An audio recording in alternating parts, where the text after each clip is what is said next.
Glad and happy to be with you today to cover a beautiful lesson on Book 3, Grammar Part 1A. Today we're going to talk about simple present, when can we use it, and how can we use it. These are two main questions we're going to cover. Okay, let's take a look at the board. We use simple present to talk about things that are always true. I mean, everything around you that happens regularly, every day, and it's a fact. For example, I take the bus to school. I take the bus to school. What does it mean? It means that it's a fact for you. It's a part of your life. It is always true. Again, I take the bus to school. Please do remember in the subject and base form of the verb. Or, she gets up early every day. She gets up early every day. Please do remember that when you use he, she, and it, you need that singular S. She gets up early every day. And there's some signals to simple present that you can use to show the exact time of the action. I mean, something that is generally true. For example, we can use always, usually, sometimes, hardly ever, and never. Please remember that adverbs of frequencies come before the main verb and after the be verbs. For example, I always take the bus to school. Or, I'm never late for my classes. I am never late for my classes. Okay, now let's move to present continuous. What is it used for? We use present continuous to talk about actions in progress. What does it mean? It means those actions that are happening right now, that are happening at present, but they happen for a short time. They are temporary. They don't last long. Please do remember that these actions do not last long. Okay, let's take a look at two examples. I'm waiting for my friends to arrive.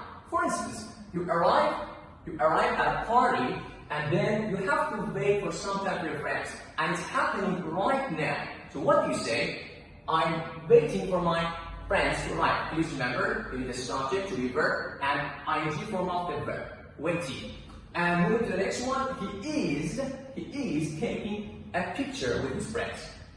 What does the sentence mean? He's taking a picture with his friends.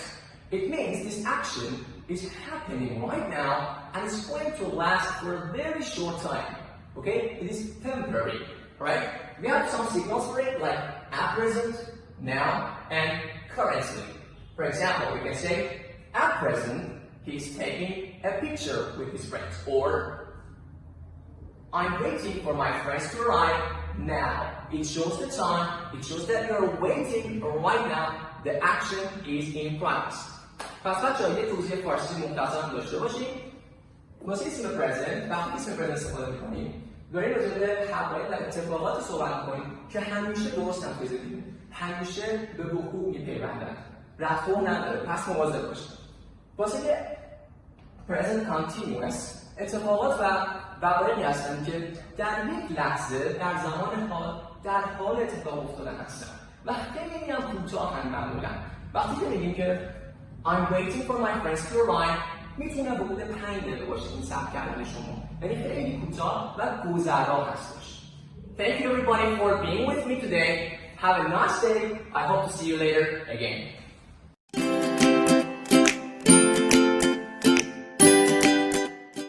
Hello to all of you English language lovers. I'm super excited to be with you today to cover another grammar part with each other. Today, we're going to cover the future tense in English. There are many different ways to talk about future tense in English, but in this lesson today, we're going to talk about 3 parts of that. First one, going to. Next one, present continuous. And the last one is will. These 3 parts can help us talk about future tense properly. Okay, let's kick the start with the first part, which is going to. Whenever you want to talk about your plans or your intentions, it means something that you would like to do in the future time. You can use going to. For example, I'm going to buy a new car. I'm going to buy a new car.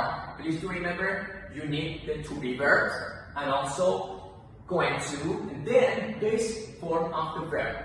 Listen again. I'm going to buy a new car, or she's going to meet Alex. So these two people, for example, say, I'm going to buy a new car, or she's going to meet Alex. It shows the plan and the intention of these people in the future time. Sometimes we want to talk about predictions. When exactly? When we have evidence for that. For instance, you get out of your house and you see the weather is completely sunny and beautiful. So you want to talk about the future time. You want to talk about the rest of the day. You can use going to. How? It's going to be a nice day. You say, it's going to be a nice day. Why? Because you see the weather is sunny and you're sure about it. So you make a prediction.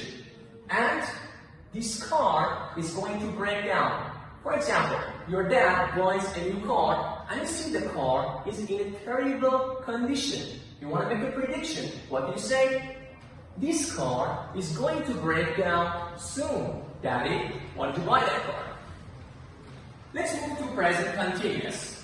We use present continuous to talk about arrangement.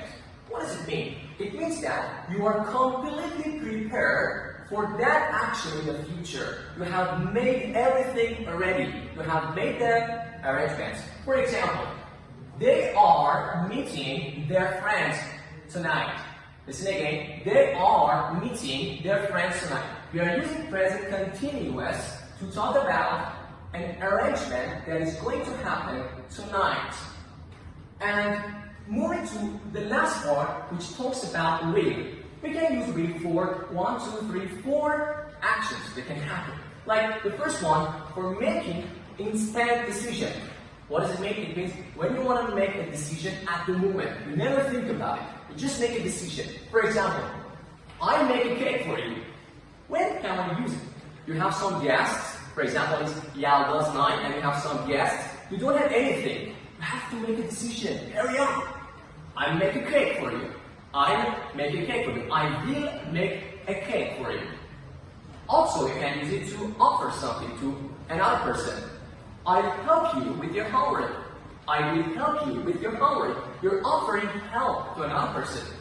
Moreover, you can use it to show you want to make a promise to another person. So for promises, I buy you a car. You know, if you get great scores, your dad might buy you a car. He is promising you. So, I buy you a car. Don't worry.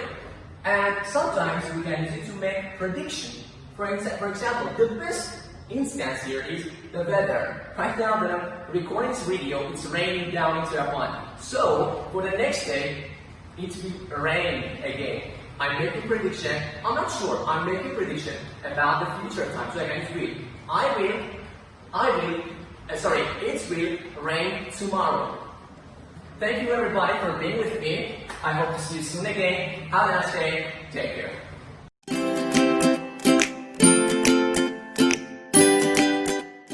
Hello everyone. Today we are going to learn how to talk about the past in English. This is American English 5-3, Unit 2, Part A. So, when we want to talk about the past, we have two options. 1, simple past. 2, present perfect. So we use simple past when we're talking about something that is finished and we know the time. For example, she picked the strawberry yesterday. When did she pick the strawberry? Yesterday. I didn't call her last night. When? Last night. Did you finish the report? خب توی جمله اول ما ایدی اضافه کردیم. برای فعل با قاعده ما ایدی اضافه میکنیم که فعلان رو گذشته کنیم. فعل‌های بی قاعده هم داریم، مثل give که گذشتهش میشه gave. ولی تو جمله دوم و سوم ما ایدی اضافه نکردیم، فعلمون هم عوض نکردیم. call finish. چرا؟ به خاطر دید. وقتی دید توی جمله باشه ما فعلمون رو گذشته نمیکنیم. Now, on to present perfect. We use it to talk about experiences. For example, my car has broken down. ماشین من خراب شده. I need a mechanic. My friend says I have worked as a mechanic. من به عنوان یک مکانیک کار کردم. Is it important when he worked as a mechanic? No. So we say time is not important in present perfect. زمان مهم نیست. Here's another example. I have done my homework. Is it important to him? نه، اهمیتی نداره. کی من تکالیفم انجام دادم. She hasn't cleaned her room. Have you cleaned your room? There are two important things that we use with present perfect.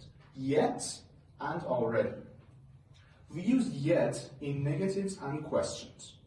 و معنیش هم میشه هنوز. I haven't done my homework yet. هنوز تکالیفم انجام ندادم و قراره بعدا انجامش بدم. Already یعنی قبلا. My mother tells me, do the dishes. And I say, I have already done the dishes. و ما گفتیم که time مهم نیست توی present perfect. ولی آیا به این معنیه که ما کلاً اشاره به زمان نمی کنیم؟ نه. ما از since و for برای اشاره به زمان تو present perfect استفاده می کنیم. Here's an example. I have studied English for 3 years since 2017. جفتشون دارن یه چیز رو میگن ولی فرقشون چیه؟ برای for ما یک مقدار زمانی استفاده میکنیم، یک duration of time استفاده میکنیم. 3 years, 2 months, a decade maybe. ولی با since ما اونجایی که شروع کردیم رو میذاریم. 2017, I started learning English. Thank you very much, everybody.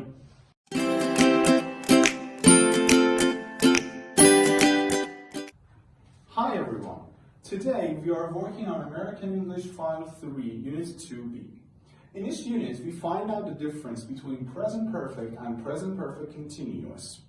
So, present perfect talks about something that started in the past and is still true now. They have known each other for 10 years.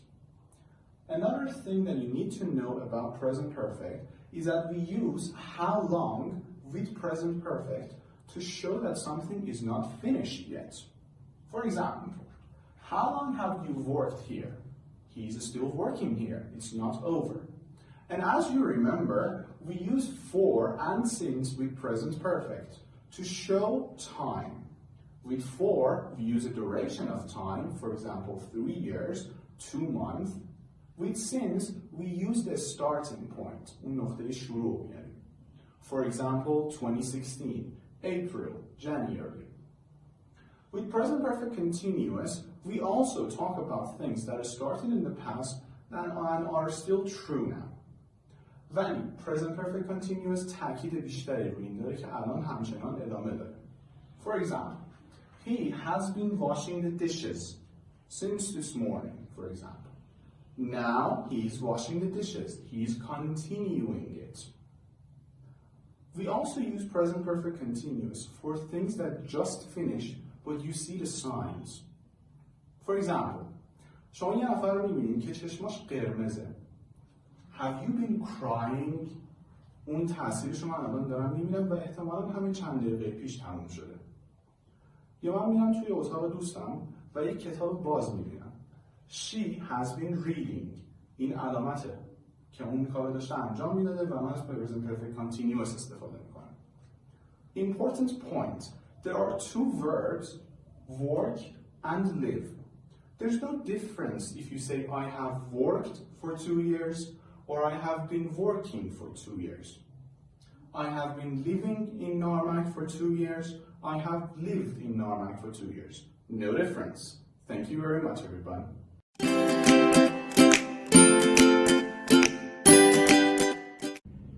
Hey everyone, I'm so happy and glad to be with you all eager language learners. Today we are with you with another lesson. This is lesson analogy. We are going to cover Book 3, Grammar Part 3A, Comparative Adjectives and Adverbs. Alright, when do we use comparative adjectives and adverbs? We use comparative adjectives to describe differences or talk about differences between two people, two things, or maybe two places, etc. And we use comparative adverbs to talk about actions. I mean, the difference that we see in actions. So, let's get to work. When it comes to comparative adjectives, we have two different scenarios. Sometimes our adjectives are short. I mean, they have only one syllable. For example, old, new, short, line. They're all short. So all we have to do is add er to the ending part of the adjective. Older, newer, shorter, longer, hotter. Or sometimes our adjectives have 2 syllables or more. For example, serious, careful. In that case, we have to add more or less. More serious, less serious. For example, I'm going to compare my dad and my mom. I say, well, my mother is more serious than my dad. Right, let's take a look at this example. We're going to talk about Harry Potter books and films. Once my friend, remember, told me about the differences. So he said, the films are more exciting than the books. Please remember, when you're comparing 2 things, 2 people, 2 places, you have to use than. For instance, again, the films are more exciting than the books, or the books are less interesting than the movies. So I'm comparing the films and the movies. Of course, there are some exceptions. For instance, when it comes to good, bad, and far. In terms of good, when we're talking about good, we have to change it to better. For instance, my English language is better than my Spanish, or bad becomes worse, far becomes farther. And actually, when it comes to adverbs, remember, for badly, it turns into worse. For well, it turns into better. And remember, when you want to talk about the difference between actions, use adverb. For instance, my father drives more carefully than me. And last thing I want to tell you is the point about the ending of your sentence. Look at this example. My brother is more good-looking than me. Or you can follow it by subject auxiliary verb. My brother is more good-looking than I am. Be careful with this point. And that's all about comparing adjectives.